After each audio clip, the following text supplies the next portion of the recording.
நம்ம CM sir இருக்காங்கள்ல, Stalin sir, ஒரு மேடையில் பேசும்போது சொன்னாங்க, இந்த மாதிரி என்னோட கட்சிக்கு அவங்களுடைய கட்சிக்காரங்க சில பேர் பண்ணுற அட்ராசிட்டி, ஒரு சில மந்திரிகள் பண்ணுற சில அட்ராசிட்டிஸ்லாம் பார்த்து ராத்திரியில் எனக்கு தூக்கமே வரமாட்டேங்குது அப்படின்னு ஒரு 2 years பேக் இருக்கும். நான் அந்த வீடியோ கூட இருக்குது.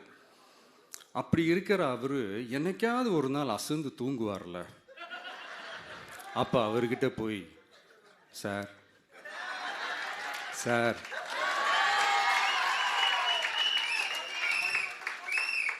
எந்த சின்னத்துக்கு சார் ஓட்டு போடுவீங்க அப்படின்னு கேட்டு பாருங்க.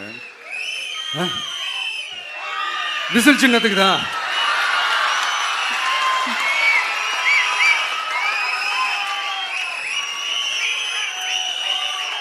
தூக்கத்தில் இப்படி டப்புன்னு எழுப்பி கேட்டால் டப்புன்னு உண்மையை போட்டு உடைச்சிருவாங்க.